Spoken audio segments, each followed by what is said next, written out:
Premier League at the moment has already ruled out being part of the initial rollout of any trial, while football's world governing body, FIFA, says reports of the so-called blue card at elite level of football are incorrect and premature. Right, there you go.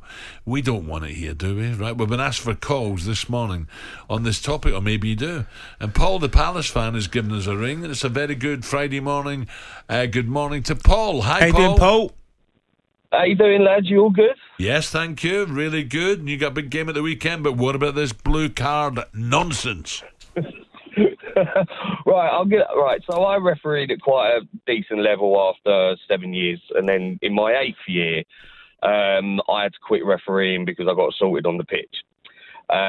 Now, this blue card issue came in to the grassroots level, and I can tell you right now it doesn't work. And I'll tell you why. Because you're encouraged through dissent to give that blue card. Now, they go off for 10 minutes. The manager hasn't heard what has been said to you, so then they kick off, which then means the whole sideline kicks off, which then means that we then have this whole cluster of yellow cards towards everyone, to everyone. That player wouldn't come on because he's still wound up. It doesn't calm anything down. Yeah. He will then do exactly the same. You have to give him a yellow card. Then it then all kicks off again. Now, in the meantime, you've got the opposition side changing all their tactics to try and grab that goal in those 10 minutes. Just like in rugby. But then what you've also got is that then they have to switch themselves to then go defensive if they go, say, 1-0 up, 2-1 up, or whatever. So then these players then come back on, and then they more than likely get injured because there's nowhere for them to warm up because they're encouraged to go well far away. So then everything stops. Now, I know I haven't got a lot of time, but I'm going to quickly tell you a story. So I had a game, and we were encouraged with this blue card. I ended up having to give 3 blue cards for one incident. That brings the game down to 8 men. You cannot have, as soon as it reaches to 7 or 6 men, depending on what FA have come up with, whatever rule. Game's abandoned. Game's abandoned because what can you do? So then I'll tell you the one way to fix all this is to get rid of all that, put cameras on the referees like this was discussed 5-6 months ago, and then on every level, and then have that as evidence. Right? If we're going to have VAR doing this, doing that, then we can give out yellow cards and then go back to grassroots FAs or whatever FA is going to be and say, this is what he said. Because I'll tell you this now, 95% of what is said on the football pitch to a referee or to another player, if you said that on the street and you got reported, you'd be antisocial behaviour. Paul, I take your point here. Right, let me join us now for more on this. Former Premier League referee Dermot Gallagher. Dermot, a very good morning. Good morning, Alan. How you doing? Good. Dermot, is there anything you like about this idea of blue cards? Is there any positives here? Difficult to say, Alan, because it's so random to what I refereed Ray, and it was a different game. The game has evolved, it's changed. They're just looking to do something different. The dissent, as your earlier callers said, is already being covered in the local parks. I refereed a local parks game last Sunday, and if I wanted, somebody mouths me off, if you like, I can send him away for 10 minutes. I see it more as a deterrent, because a team don't want to be down to 10. Yeah. So once it bedded into the local parks, it was a bit random at the start, because you got referees not used to it, you got players not used to it. But if a team goes down to 10 in the local parks, it's a big punishment. So they would rather avoid that. So I think it works in that way. The fouls, it's going to be interesting because if you remember when the denial of a goal scoring opportunity first occurred, some referees interpret it one way, some another. Yeah. It's about a promising attack. Now, a promising attack is subjective.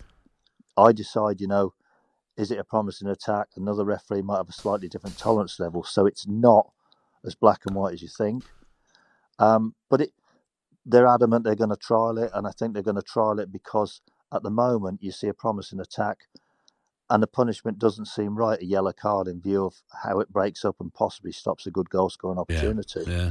Damn it, it's difficult. I honestly, for me, there's too many rule changes now, and it was admitted in the paper, a lot of coaches and managers now don't understand the handball rule. So that's for another day. I just need to get your idea or your answer to... I feel sorry for goalkeepers at the moment. You know, this hassle they're getting, people in front, people behind, manhandling. That's got to be obstruction. It's got to be a free kick, surely. We can't go on with this. It's interesting, Al, isn't it, how there's mood swings. You know, a few years ago it was, we protect goalkeepers too much.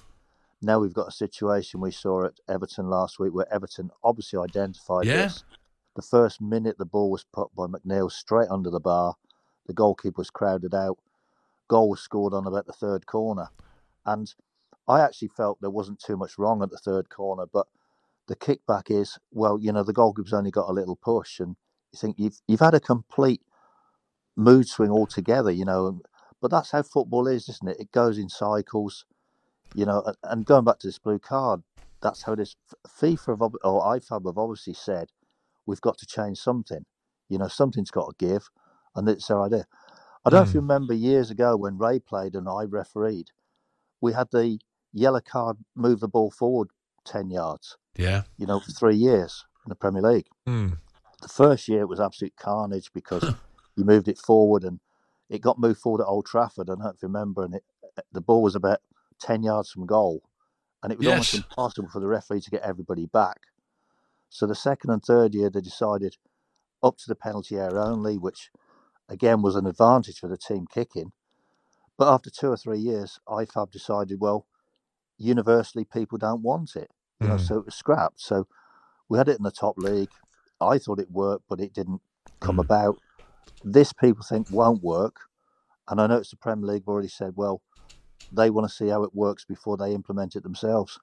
Dermot, I've got to ask you, but what happens if the goalkeeper gets a blue card? Is it a situation where you can put the other goalkeeper on, or is it a member of the team itself who's got to go in to go out? How would that work? Well, there is the kernel in the nut, Ray, exactly, isn't it? Already you've identified, you know, loopholes in it that I couldn't answer that question because I don't know exactly what they're going to do. You know, they haven't come out and said it's going to be for this, that and the other. They floated this idea. And the trouble is when you float an idea, Ray, as you know, we all have different thoughts. You know, people are already saying, what if this, what if this, what if this? So it's not going to be as black and white as people think. It could be a big sin bin as well. Oh, damn it, we shall see. You know, there'll be people that are queuing up to sponsor the sin bin now as well.